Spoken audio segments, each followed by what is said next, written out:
Assalamualaikum warahmatullahi wabarakatuh. Halo sahabat, bagaimana kabarnya? Semoga baik-baik aja semuanya ya. Nah, di masa pandemi seperti ini, saya ingin menjelaskan sedikit tentang COVID-19. Dari mulai pencegahan dan gejala-gejalanya, apa aja sih? Nah, COVID-19 adalah penyakit menular yang disebabkan oleh jenis coronavirus yang baru ditemukan. Ini merupakan virus baru dan penyakit yang sebelumnya tidak dikenal. Dan terjadi awal mula di Cina, daerah Wuhan, sekitar Desember 2019. Nah, pada 2 Maret 2020, untuk pertama kalinya pemerintah mengumumkan 2 kasus positif COVID-19 di Indonesia. Dan tentunya ini cukup menggegerkan dan membuat keresahan bagi masyarakat. Gejala-gejala COVID-19 yang paling umum adalah demam, rasa lelah, dan batuk kering. Beberapa pasien mungkin mengalami rasa nyeri dan sakit, hidung tersumbat, pilek, sakit tenggorokan, atau diare. Nah, gejala-gejala yang dialami ini biasanya bersifat ringan dan muncullah secara bertahap.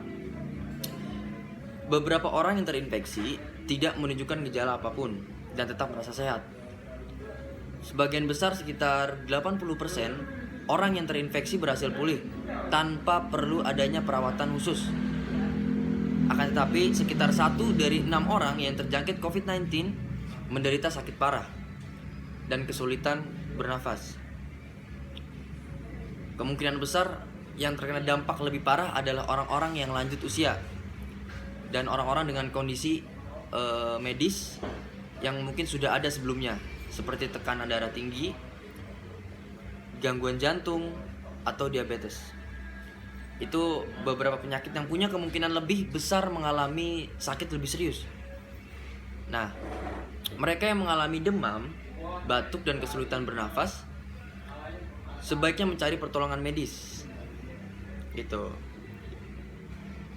Teman-teman, kita dapat mengurangi resiko terinfeksi atau menyebarkan COVID-19 dengan cara melakukan beberapa langkah pencegahan.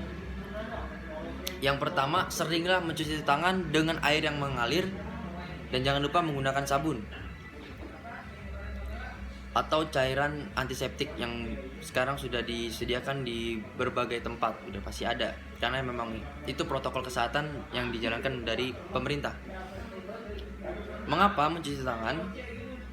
Karena dengan air bersih yang mengalir dan sabun atau cairan antiseptik berbahan alkohol itu dapat membunuh kuman yang ada di tangan-tangan kita. Nah, tangan kita kan pasti banyak kumannya nih. Yang kedua, jaga jarak setidaknya 1 meter dengan orang yang batuk atau bersin. Pokoknya kita harus jaga jarak dengan orang-orang di sekitar kita. Mengapa? Karena ketika batuk atau bersin itu mengeluarkan sedikit percikan-percikan dari hidung atau mungkin dari mulut. Nah, percikan itulah yang bahaya dan kemungkinan besar membawa virus COVID-19. Tak hanya virus COVID-19, kita tahu bahwa bersin itu adalah mengeluarkan kotoran-kotoran atau penyakit. Yang ketiga, hindari menyentuh mata, hidung, dan mulut. Nah, mengapa kita tidak diperbolehkan menyentuh mata, hidung, dan mulut?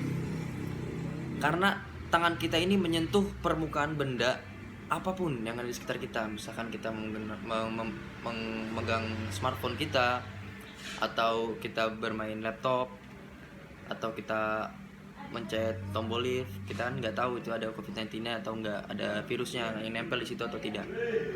Nah, makanya untuk itu tangan yang terkontaminasi dapat membawa virus ini ke mata, hidung, atau mulut, yang dapat menjadi titik masuk virus ini ke tubuh, sehingga kita dapat terkena dampak atau terinfeksi virus COVID-19 ini. Yang keempat, pastikan Anda dan orang-orang di sekitar Anda mengikuti etika batuk dengan cara menutup mulut dan hidung dengan siku terlipat seperti ini nih ya. Biasanya kalau kita batuk begini. Nah, besok kita gini harusnya gini. Nah, atau tutup dengan tisu, itu juga bisa. Dengan tisu. Jadi kita batuk, tutup menggunakan tisu. Mengapa harus dilakukan seperti itu untuk melindungi orang-orang di sekitar kita dari virus-virus seperti batuk, pilek, flu, dan COVID-19.